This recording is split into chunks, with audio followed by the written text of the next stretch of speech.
wa gatatu igenekerezo rya 27 Myandagaro 2025 amakuru mwateguriwe muyashikirizwa na Dondo Jwemba z'umutima mu buhinga bw'ivyuma naho hari Jesrene Manirakiza reka ntangure ndabashikiriza ingingo ashimikiyeko.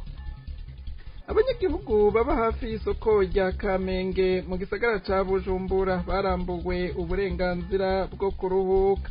Ubunywero USA buhari bukomegwamwo induru bukavugirizwamwo n'imiziki amajwi agasohoka cane ijoro ryose abahegereye ntibagoheke. Mu gihe abo banyagihugu basaba kugarukirwa bamwe n'abandi bo basaba abarundi guhaguruka bagwanira uburenganzira bwabo.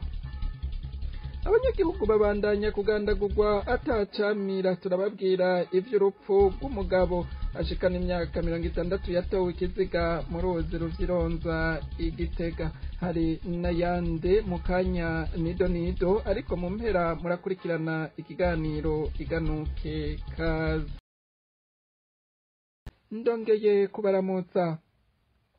Abanyagihugu baba muri quartier Songa mu Kamenge komine Ntahangwa mu ntara ya Bujumbura ntibakigira uburenganzira bwo kuruhuka biturutse ku miziki n'induru z'abakobwa badandaza umubiri birara biravugira mu bunywero USA buri imbere y'isoko ya Kamenge. Ababanyi b'ubwo bunywero baratangazwa n'ingene itegeko ribuza ubutambiro n'ububare gusohora amajwi hanze rigategeka kandi guhagarika ibiteramo bita karaoke kuva isaha 5 z'ijoro ridakurikizwa kuri ubwo bunywero USA. Mu gihe abo banyagihugu batagirayo bacira nayo bamira kubera batakiruhuka ku bw'izomvo, bamwe n'abandi bavuga ko ari ibara ku butegetsi bureka ubusambanyi bukabuza amahoro abanyagihugu kandi buvuga ko bwashize Imana imbere. Ubunywero nk'ubwo butarabwa n'itegeko riba ryashinzwe ngo nuko n'abategetsi boryubahirije aribwo baza gukoreramwo ibiterasoni. Basaba abarundi guhaguruka bagwanira uburenganzira bwabo bareke guhendwa ngo ubutegetsi bwabo bwashize Imana imbere kandi bushira imbere ibiterasoni bisesema Imana. Inkuru twateguriwe na Jean Gentil Mugisha. Umubabaro, itiro mu maso no kugenda bisinzira nivyo biranga abanyagihugu baba muri quartier ya Songa yo muri zone Kamenge komine Ntahangwa mu ntara ya Bujumbura neza na neza imbere y'isoko nkuru ya Kamenge. Byose bituruka kugwamo rw'imiziki irara irasamirana, induru z'abantu cyane cyane abakobwa bidandaza abo benshi bakunze kwita imarayo. Uri abakomera induru mu vyumba by'ihoteli iri ngaho nyene muri iyo nyubakwa n'ibindi. Ababanyi bako karere ntibakiruhuka bagira ngo bavuye ku mirimo baje kuryama ngo baruhuke bakakirwa n'izo nduru zose bakarara bakanuye. Abo banyagihugu bavuga ko intuntu iri mu kubiye ubwo gwamo rubabuza kuruhuka ntiruzogenda rutabagwaye. Umuziki uravuzwa ugakubitira ku mitima yabo, akajagari k'imboregwa n'ugwamo rw'abigeme baba bariko barasambanywa rubasanga mu gitanda, agatiro kakaba karagiye ngo barinda bashika isaha 12 z'igitondo badatoye agatiro. Ivyo rero ngo bibononera uburenganzira bwo kuruhuka bikanahungabanya amagara yabo n'imirimo yabo ya buri munsi kuko baraye badasinziriye nta nguvu zo kuvyukira ku mirimo baronka. Ntibashobora gukora neza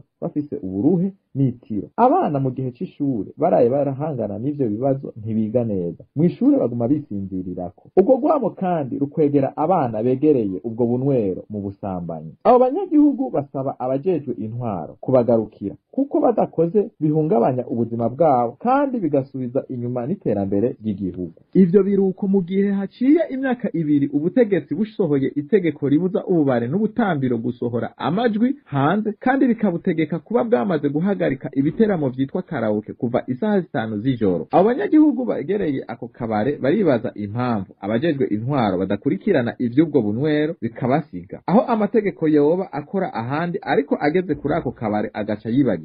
Abo batware bakemera ko ubuzima bw'abanyagihugu bajejwe gutunganiriza bwononwa n'akabare kamwe. Bamwe n'abandi bazi amagorwa yabo banyagihugu batakiruhuka batashimye kuduha amajwi bavuga ko ari ibara ku butegetsi bureka ubusambanyi bukabuza amahoro abanyagihugu kandi buvuga ko bwashize Imana imbere. Ubunwero nk'ubwo butaburabwa n'itegeko riba ryashinzwe ngo nuko n'abategetsi bawubyubahirije aribwo baza gukoreramwo ibiteye isoni. Basaba abarundi guhaguruka bagwanire uburenganzira bwabo bareke guhendwa ngo ubutegetsi bafise bwashize Imana imbere kandi bushira imbere ibitera soni bisesema Imana.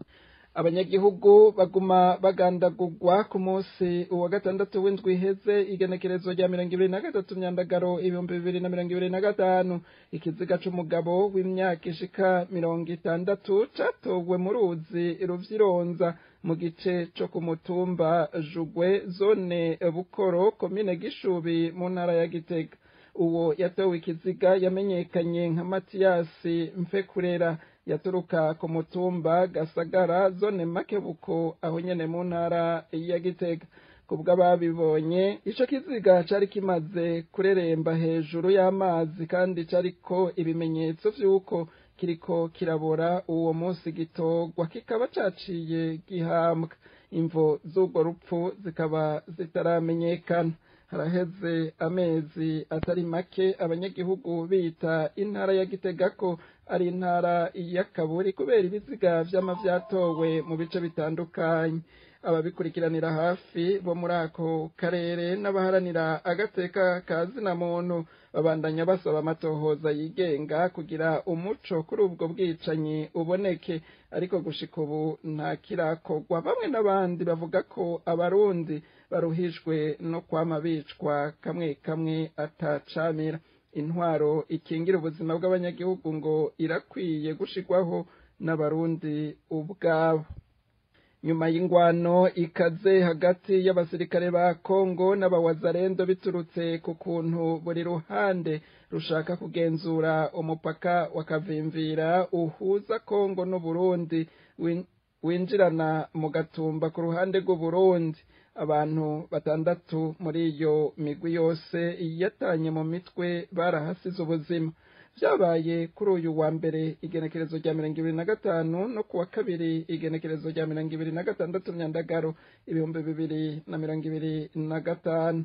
Bamwe mu Barundi bumvise ivy'iyo mishamirano hagati y'abasangiye urugamba rwo kurwanya M23 bamenyesha ko bafata abawazarendo nk'imbonerakure mu Burundi, bakabona ko ivyo biriko biba hagati y'abo bawazarendo n'abasirikare basanzwe bakorana bishobora gushika no mu Burundi hagati y'imbonerakure n'abajejwe umutekano mu gihugu. Ngo harakenewe mu Burundi intwaro itabangikanya inzego z'umutekano n'abasivile ubu bitwa imbonerakure, iyihari irutisha abajejwe umutekano. Inkuru na Ninete Nancy Mutoni. Ku munsi wa mbere w'ino ndwi turimwo abagwanyi ba Wazarendo bateye imodoka y'abasirikare ba leta bari baherekeje imodoka zirimwo abagiye gushingura umusirikare wa leta yahitanywe n'impanuka y'indege. Umusirikare wa leta ya Kongo ahasiga ubuzima, umwe mu Wazarendo arakomereka. Ivyo bikaba vyabaye biturutse ku mpari zatewe no gusaka imodoka zigeze ahitwa Murongwe zivuye i Burundi zijanye abantu bagiye gushingura Colonel Gisore Patrick azwi cyane ku izina rya Kigofero yapfanye n'umugore wiwe mu mpanuka y'indege ya gisivile yari igiye irugutu yerekeza Kisangani mu ntara ya Chopo. Colonel Patrick akaba yararongoye ibatayo mu gace Kapuniya mu ntara ya Maniema mu buseruko bwa Republika Iharanira Intwaro Rusangi ya Kongo. Yapfuye itariki 16 Myandagaro 2025. Ku munsi wa kabiri naho ejo hahise habaye iyindi ntambara ikaze yamaze umwanya. Wazarendo ivuga ko yatewe n'abasirikare ba leta ya Kongo, ariko hari yandi makuru avuga ko Wazarendo ariyo yagavye igitero ku basirikare ba leta bagenzura umupaka wa Kavimvira. Intambara y'ejo hahise ikaba yaguyemwo umusirikare umwe wa leta n'abawazarendo 5 nk'uko byatangajwe n'igisirikare ca Kongo. Yamara hari n'ayandi makuru avuga ko abapfuye bashobora kuba barenga abo batangajwe. igisirikare cya Kongo kivuga kandi ko aba wazalendo 14 bafashwe ndetse n'indongozi zabo. Wazalendo ikaba ihanganye n'abasirikare ba leta ya Kongo mu gihe hari amakuru avuga ko M23 muri iyi minsi igwana igana muri Uvira kugira ngo naho ihigarurire. Ishirahamwe riharanira agateka kazina muntu Human Rights Watch ryagiriza wazalendo imigwi yashizweho na Perezida Felix Tshisekedi gukorera ivyaha abasivile muri Kivu y'ubumanuko. Bamwe mu Barundi bumvise ivy'iyo mishamirano hagati y'abasangira urugamba rwo kurwanya M23 bamenyesha ko bafata aba wazalendo nk'imbonera kure mu Burundi. Bakabona ko ivyo biriko biba hagati y'aba wazalendo n'abasirikare basanzwe bakorana bishobora gushika no mu Burundi hagati y'imbonera kure n'abajejwe umutekano mu gihugu. Ngo harakenewe mu Burundi ntwari tabangikanya inzego z'umutekano n'abasivile ubu bitwa imbonera kure ihari irutisha abajejwe umutekano.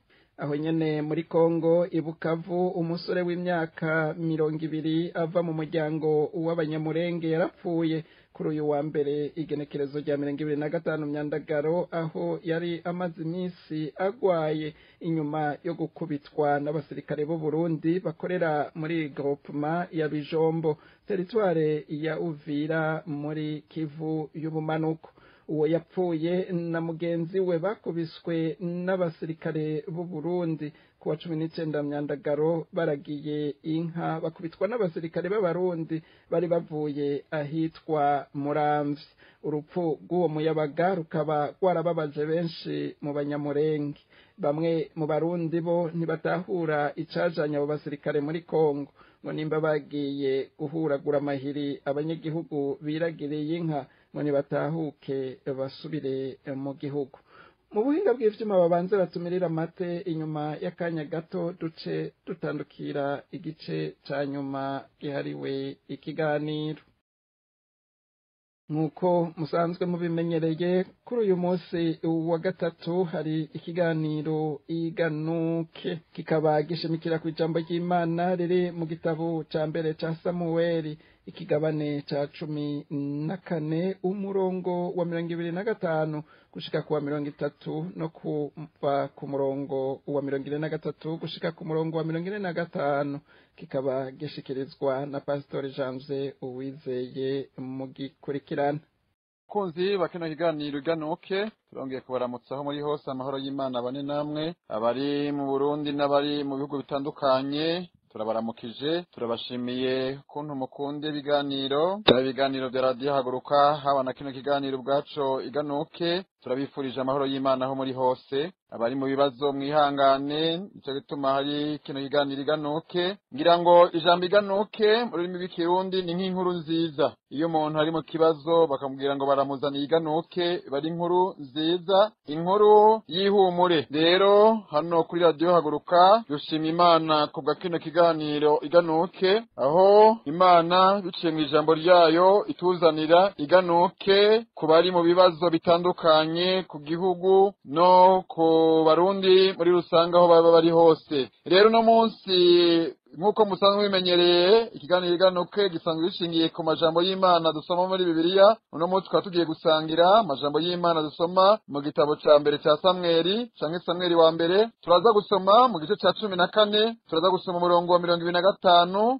dushike ku murongo wa 30 duye dusimbire ku murongo wa 43 tugere ku murongo wa 45. Samueli wa mbere igice 14 umurongo wa 25 tugeze ku 30 twongere dusome ku murongo wa 43 tugeze ku murongo wa 45. Reka dusome mu izina rya Yesu Kristo umwami wacu. Ijambo ry'umutwe riravuga ngo Yonatani arenga ivyo Sawuli yihanikirije. Turasome kuri murongo 25. Maze abantu bose baja mu kibira kandi hasi hari ubuki, nuko bashitse muri ico kibira basanga ubwo buki buriko burashonga, ariko ntihagira umuntu n'umwe akoze intoke ku munwa kuko batinya kurenga indahiro.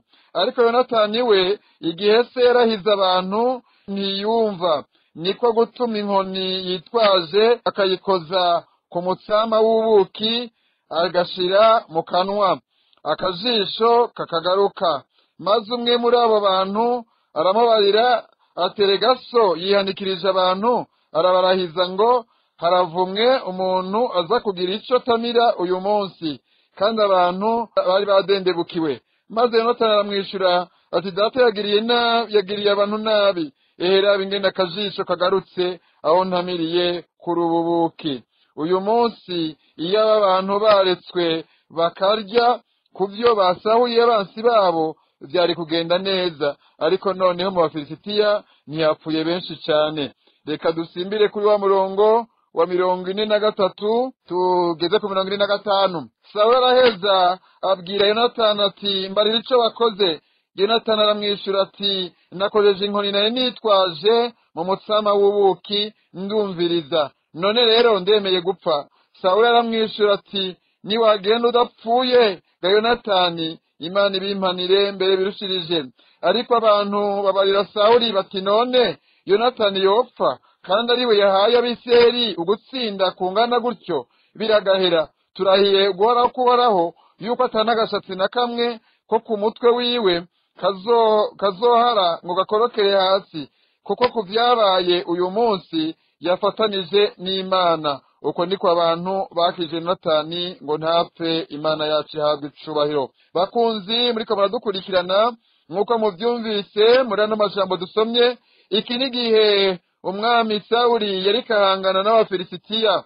Ico gihe rero batonze ku rugamba, Sawuli ashinga amategeko, arashiraho amategeko aravuga ngo uno munsi ntihagire umuntu n'umwe aza kugira ico ashira ku munwa. Ati uratonze urugamba ariko ntihagire umuntu n'umwe aza kugira ico ashire ku munwa. Imana yacu ihabwe icubahiro. Hari igihe abategetsi bashinga amategeko bagashira amategeko aremereye, ariko ayo mategeko akaza yica vyinshi. Imana utabare cane, ugasanga bashizeho amategeko abakingira, bashizeho amategeko yo gukandamiza abantu, bashizeho amategeko yo gutuma abantu batagira ico kuvuga, agashiraho amategeko abuza abantu kwisanzura no kwishira bakizana, ariko ayo mategeko bakayashiraho ku nyungu zabo bwite. Ba Sawuli nuko bameze. Imana utabare cane, ndetse ngo agisha inama abantu aranabarahiza. Hari igihe amategeko bayashiraho ugasanga ashiciye no mu nama nshinga amateka, ariko baraba ayo mategeko ugasanga ntaco amariye abanyagihugu, ntaco amariye abenegihugu. Ni amategeko ari mu nyungu z'abategetsi canke n'amategeko yo gukandamiza abatavuga rumwe n'umutegetsi. Imana utabare cane. Rero niyo mategeko Sawuli yari yashinze, aravuga ati nubwo mutonze urugamba nta muntu n'umwe yemerewe kugira ico ashira ku munwa. Baragenda, ariko ngo umuhungu we Yonatani igihe iyo mategeko yashingwa we ntiyari yayumvise, maze baragera ahantu ngo baragwana, ariko ngo bageze mu kibira basanga ubuki ni bwinshi, ngo ndetse ni bwinshi buriko burayagagira. Imana utabare cane, ngo we wakoze inkoni yiwe mu bwa buki arariga atabona guhembuka. Maze abo bari kumwe baramubwira ati raba ukoze ibitari vyo, so yari yatwihanikirije. Ariko Yonatani arabwira ngo data yagiriye abantu nabi. Imana utabare cane. Harageze igihe hagira abahaguruka bakavuga ati amategeko ni mabi. Uno munsi ikibazo igihugu gifise, ikibazo ibihugu bifise, usanga n'inama nshinga amateka bashira amaboko hejuru, batiriwe baravuga. Niyo ugize aravuga ati amategeko ni mabi, bagaca bamubwira ngo nawe warihevye, ngo nawe uri cihebe. Imana utabare cane. Ariko turakeneye abantu bahaguruka nka Yonatani bavuga ati amategeko bashinze ni mabi, ayo mategeko gihugu gishinze ni mabi, ayo mategeko arakandamiza abantu. Turakeneye abashinga amateka bavuga, turakeneye abakenguza amateka bahaguruka, turakeneye abashikiranganji bahaguruka bakavuga ati amategeko nubwo muzanye mu nama shikiranganji turayahakanye, utiriteko nubwo murizanye mu nama nshinga amateka turarihakanye, utiriteko nubwo murizanye mu nama nkenguza amateka turarihakanye, nubwo mwoba muturuka mu mugambi umwe. Yonatani yari umuhungu wa Sawuli, arahagarara aravuga ati data yagiriye abantu nabi, iri teko yashinze ni ribi, kubera ryaturiko ratuma abantu batsindwa urugamba. Ati rabagenda rigasubuki ariko agajisho karagarutse. Imana utabare cane. Tugeze ku no murongo rero wa 43 45, niho rero ngo ubupfindo, ngo bagize ubupfindo. Mukomeje gusoma amajambo,